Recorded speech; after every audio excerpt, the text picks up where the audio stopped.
Hello student, are के classes में आपका स्वागत है। मैं राकेश सर आ गया एक नई वीडियो के साथ। और इस वीडियो के अंदर हम देखेंगे क्लास 7 का हिस्ट्री का ये चैप्टर 5 है, जनजातीय खानाबदोश और एक जगह बसे हुए समुदाय। तो इस चैप्टर के अंदर हम देखेंगे कि जनजाति कौन होती है, समुदाय कौन होते हैं, ठीक है, इसके बारे में हम देखेंगे। तो देखो, ये बड़े बड़े शहरों में लोग आकर कैसे कैसे बस जाते हैं, इस चैप्टर के अंदर हम इसको पढ़ेंगे। जनजातीय लोग कौन होते हैं? जनजातीय लोग वह लोग होते हैं जो किसी एक समूह के अंदर रहते हैं। पहले ये जंगलों के अंदर रहा करते थे, उसके बाद ये गांव इत्यादि में आकर बस गए, ठीक है। तो ये देखो, इस प्रकार के नृत्य करते हुए दिखा रखे हैं जनजातीय लोग। तो प्रत्येक जनजाति के जो सदस्य होते हैं वो रिश्तेदारी से जुड़े होते हैं, यानी कि उनके रिलेशनशिप पाई जाती है। और अपनी जीविका के लिए ये लोग क्या करते हैं? शिकार करते हैं और शिकार का संग्रह करते हैं, कुछ पशुपालन भी करते हैं और प्राकृतिक संसाधनों पर निर्भर रहते हैं। और कुछ जनजाति होती है उसे खानाबदोश कहते हैं, क्योंकि खानाबदोश ये क्या करते हैं? ये एक जगह पे नहीं टिकते और ये क्या करते हैं? भोजन की तलाश में एक स्थान से दूसरे स्थान पर जाते रहते हैं। वे एक जगह से दूसरी जगह घूमते रहते हैं। जनजातीय समूह संयुक्त रूप से भूमि और चारागाह पर नियंत्रण रखते हैं और अपने खुद के बनाए गए नियम के आधार पर परिवार का ही पालन पोषण करते हैं और बंटवारा भी उसी प्रकार से करते हैं। इस उपमहाद्वीप के विभिन्न हिस्सों में बड़ी जनजाति क्या है? फली फूली है। ये जंगलों, पहाड़ों, रेगिस्तान और दूसरे दुर्गम स्थानों पर आकर बसते हैं। अब आता है जनजातीय लोग मतलब कौन थे?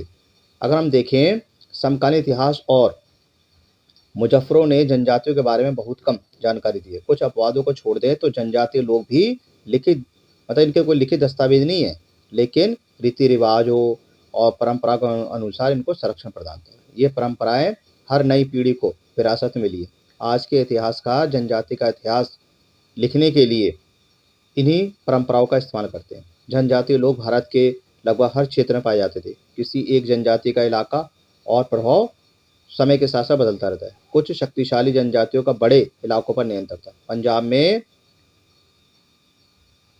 खोखर जनजाति 13वीं और 14वीं शताब्दी के दौरान बहुत क्या थी? प्रभावशाली थी। यहाँ बाद में गख्खर लोग ज़्यादा महत्वपूर्ण हो गए। उनके मुखिया कमाल खान गख्खर को बादशाह अकबर ने मनसबदार बनाया था। सुल्तान और सिंध में मुगलों द्वारा अधीन किए जाने से पहले लांगर और अर्धून लोगों का प्रभुत्व काफ़ी था। उत्तर पश्चिम में एक और विशाल, ये देखो हिमालय पर्वत दिखा रहा है, ठीक है, यहाँ पर जनजातीय दिखा रहा है। एवं जनजातीय समूह थी बलोच। ये लोग अलग अलग मुखिया वाले कई छोटे छोटे कुलों में बटे हुए थे। पश्चिम हिमालय में गंडार और गढ़ियालों की जनजाति रहती थी। उपमहाद्वीप के सुदूर उत्तर पूर्व भागों पर नागा, ओरोम और दूसरी जनजातियाँ पाई जाती थी। मौजूदा बिहार और झारखंड के कुछ इलाकों में 12वीं सदी तक शेर सरदारों का उदय था, ठीक है। बादशाह अकबर के प्रसिद्ध सेनापति मानसिंह ने 1591 चेर लोगों पर आक्रमण किया और उन्हें परास्त कर दिया। उन्हें लूट कर अच्छा खासा माल प्राप्त हुआ, लेकिन वे पूरी तरीके से अधीन नहीं बने। औरंगजेब के समय मुगल सेना ने चेर लोगों को के कई इलाकों पर कब्जा करा और जनजातियों को अपना अधीन बना लिया। इस क्षेत्र में रहने वाले महत्वपूर्ण जनजातियों में मुंडा और संथाल थे, यद्यपि ये उड़ीसा और बंगाल में भी रहते थे, ठीक है। तो इस प्रकार की जनजाति पाई जाती है, जैसे बरखा मुंडा वगैरह हो गया, ये जनजाति है। कर्नाटक और महाराष्ट्र की पहाड़ी कोली, बैराग और कई दूसरी जनजातियों के निवास रहा करते थे। कोली लोग गुजरात के कई इलाकों में रहते थे। कुछ और दक्षिण में कोरांग, बेताग, मरवार और दूसरी जनजातियों की विशाल आबादी थी। भीलों की बड़ी जनजाति पश्चिम और मध्य भारत में फैली हुई थी। 16वीं सदी तक का अंत आते आते इनमें से कई एक एक जगह जाकर बस गए। खेतिया और यहाँ की जमींदारी काफ़ी थी। तब भी भीलों के कई लोग शिकार संग्रह करते रहते थे। मौजूदा छत्तीसगढ़, मध्य प्रदेश, महाराष्ट्र और आंध्र प्रदेश में गोंड लोग बड़ी तादाद में फैले हुए थे। अब आता खानाबदोश, ठीक है। देखो, इस चित्र से भी देख सकते हो जनजाति लोग कैसे देखो शिकार कर रहे हैं तीर कमान के जरिए, ठीक है। अब आता खानाबदोश और घुमक्कड़ लोग। खानाबदोश चारवाए अपने जानवरों के साथ दूर दूर तक घुमा करते थे और उनका जीवन दूध और अन्य पशु चारी उत्पादों पर निर्भर था।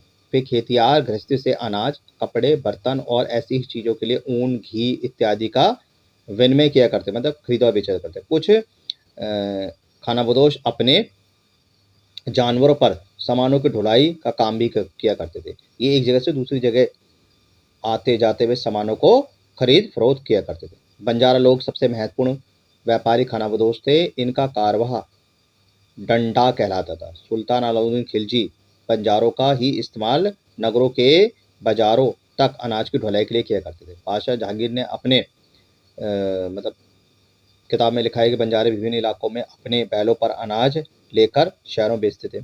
सैन्य अभियान के दौरान वे मुगल सेना के लिए खाद्यान्नों की ढुलाई का भी काम किया करते थे। किसी भी विशाल सेना के लिए 1 लाख बैल अनाज ढोते होंगे। ठीक है, तो इस प्रकार से पता लगता है कि बंजारे कौन हुआ करते। नाम से पता लगा बंजारे बंजारे क्या करते थे, एक स्थान पर रुकते नहीं थे, इधर उधर जाया करते थे और अपना जीवन यापन किया करते थे। ठीक है, तो इस तरीके से इनका पता लगता है। कई पशुचर जनजाति मवेशी और घोड़ों और जानवरों को पाला करते थे। ठीक है, और उनसे काम चलाया करते थे। छोटे मोटे फेरी वालों की विभिन्न जातियां थी। एक गांव से दूसरे गांव ये क्या करते थे, जाया करते थे। और ये लोग रस्सी, सरकंडे, चीज, फूस की चटाई और मोटे बांस जैसे माल बेचते थे और बनाते थे। कभी कभी भिक्षुक लोग भी घुमक्कड़ सौदेगारों का काम भी किया करते थे। नृत्यकी हो गई, यानी डांसर हो गए, गायक हो गए और अन्य तमाशबीनों की भी जातियाँ थी। विभिन्न नगरों और गांवों में कमाने के लिए कला का प्रदर्शन किया करते थे। ठीक है, तो इस प्रकार के ये देखो, ये कांच से मगरमच्छ है, तो ये गोंड जनजाति उड़ीसा के अंदर पाया गया। ठीक है, कांस्य का ये बना हुआ है। तो इस प्रकार की जनजाति के लोग पाए गए। अब आता बदलता समाज। जैसे जैसे अर्थव्यवस्था और समाज की जरूरत बढ़ती गई, कई हुनर वाले लोगों की आवश्यकता बढ़ी। वर्णों के भीतर छोटी छोटी जनजाति उभरी। उदाहरण के लिए ब्राह्मणों के बीच नई जाति सामने आई। दूसरी ओर कई जनजाति और समूह को विभिन्न समाज में विभाजित करा गया। कई जनजातियों का दर्जा दिया गया, विशेषकर जैसे कि सुनार हो गया, लोहार हो गया, बढ़ई हो गए, राजमिस्त्री हो गया, को भी ब्राह्मण द्वारा जातियों के रूप में मान्यता प्रदान करेगी। तो इसी प्रकार से हमारा क्या समाज बटा हुआ था। समझ गए बात को।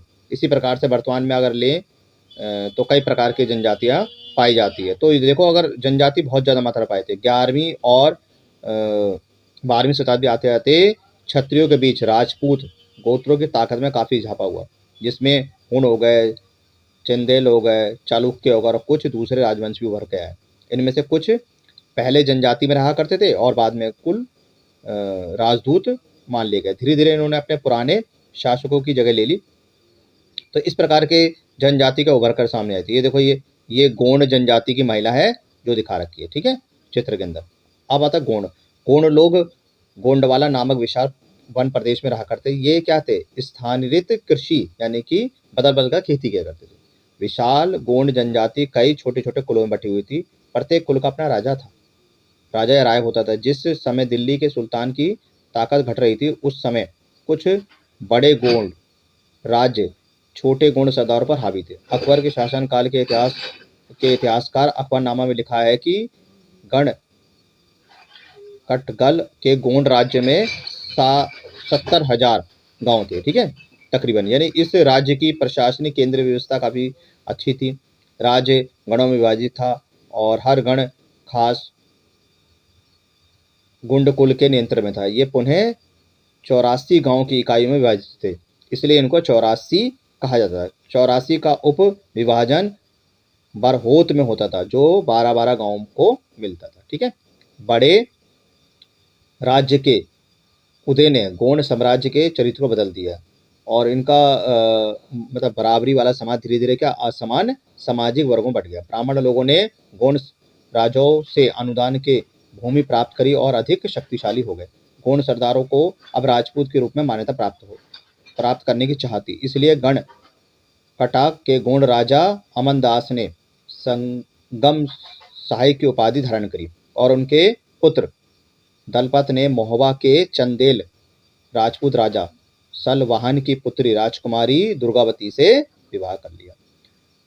दलपत की मृत्यु कम उम्र में हो गई और रानी दुर्गावती बहुत ही योग्य थी और उन्होंने अपने 5 साल के पुत्र वीर नारायण के नाम की शासन की कमान संभाल ली और उस समय में राज्य का और अधिक विस्तार करा। 1565 में आसिफ खां के नेतृत्व में मुगल सेना ने गण कटक पर हमला किया और रानी दुर्गावती ने उनका जमकर सामना करा और उनकी हार हुई और उन्होंने आत्मसमर्पण कर दिया। ठीक है, ये देखो, ये प्रकार की जनजातियों का चित्र दिखा रखा है। ठीक है, तो इस प्रकार की जनजाति पाई जाती थी।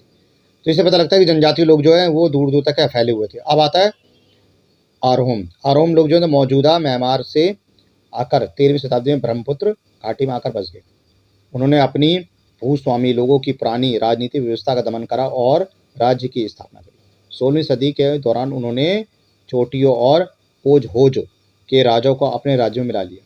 उन्होंने कई जनजातियों को भी अधीन कर लिया और रोम ने एक बड़ा राज्य बनाया। और इसके लिए 1530 के दशक में इतने वर्ष अग्नि अस्त्रों का प्रयोग करा। 1660 तक आते आते उच्च स्तरीय बारूद और तोपों का निर्माण हो गया, लेकिन ओरोम लोगों को दक्षिण पश्चिम में कई आक्रमणों का सामना करना पड़ा। 1662 में मीर जुमला के नेतृत्व में मुगलों ने ओरोम राज्य पर हमला करा। बहादुरी से सामना करने के बावजूद ओरोम लोगों की पराजित हुई, लेकिन इस क्षेत्र पर मुगलों का प्रत्यक्ष नियंत्रण ज्यादा समय तक नहीं रहा। ओरोम राज बेघर पर नियंत्रण था। राज्य के लिए जिन लोगों से जबरन काम किया जाता था वे पाइक कहलाते थे। ओरोम राज्य में एक जनगणना की गई। प्रत्येक गांव को अपनी बारी आने पर निश्चित संख्या में पाइक भेजने होते थे और इनके लिए जनगणना के बाद संघन आबादी वाले इलाकों में कम आबादी वाले इलाकों में लोगों को स्थानांतरित कर देते थे। यानी देखो, सोचो, जनगणना उस समय भी की जाती थी कि भाई एक क्षेत्र से अगर जनसंख्या यहाँ पर कम है, दूसरे क्षेत्र में ज़्यादा, तो वहाँ से जनसंख्या को इधर ट्रांसफर कर दो। इस प्रकार ओरोम कुल क्या थे, टूट गए। 17वीं शताब्दी पर पूरा साम्राज्य प्रशासनिक खांचा केंद्रित हो गया। लगभग सभी वयस्क पुरुष युद्ध के दौरान सेना में अपनी सेवा प्रदान किया करते थे। समय समय पर वे बांध, सिंचाई व्यवस्था इत्यादि के लिए या अन्य तरीकों के कार्य भी किया करते। और हम लोग चावल की खेती के लिए नए नए तरीके ढूंढा करते थे। और हम साम्राज्य कुलों में विभाजित था। इन्हें खेल कहा जाता था। कई दस्तकारों की बहुत कम जातियां थी, लेकिन ओरोम क्षेत्र में दस्तकार नियंत्रित क्षेत्रों में आया करते थे।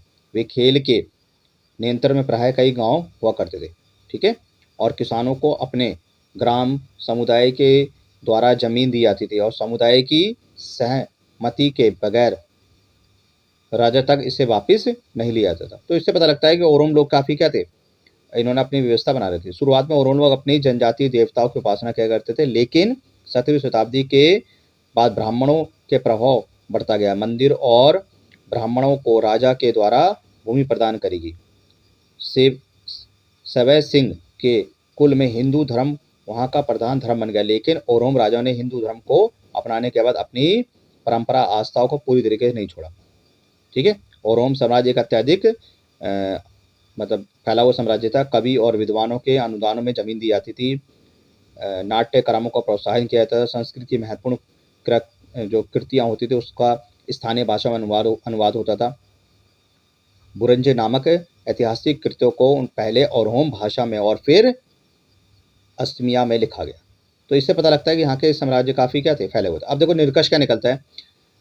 जिस युग की हम चर्चा कर रहे हैं उस युग के दौरान उपमहाद्वीप में काफ़ी सामाजिक परिवर्तन हुआ है। वर्ण आधारित समाज और जनजातियाँ लोग एक दूसरे के साथ संपर्क में रही है और आदान प्रदान किया करते थे। यानी इससे पता लगता है कि यहाँ के लोग क्या करते थे, आपस में चीज़ों का आदान प्रदान किया करते थे। ठीक है बच्चों, तो इस चैप्टर के अंदर हमने काफ़ी कुछ सीख लिया है और आई होप आपको वीडियो पसंद आ गई होगी। ठीक है, इसके क्वेश्चन आंसर कर लेना। और जैसे ही सारी वीडियो खत्म हो जाएगी, अभी हिस्ट्री की वीडियो चल रही है सारी, तो अभी मैं चैप्टर समझा रहा हूँ, बाद में इनके क्वेश्चन आंसर की वीडियो भी मैं डाल दूंगा। ठीक है, आप बस वीडियो को बार बार सुनो बच्चों, क्योंकि जितनी बार आप वीडियो को सुनोगे उतने बहुत ज़्यादा क्वेश्चन आपको याद हो जाएंगे। क्या होता है, बच्चे रटते थे, रटो नहीं, सिर्फ सुनो। सुनने से आपको क्या फ़ायदा क्या रहेगा कि आपके एग्जाम में आसानी से बना के लिख दोगे और आप अच्छे नंबर से सब पास हो जाओगे। चलो ठीक है, मिलते हैं फिर नेक्स्ट वीडियो में। Bye bye.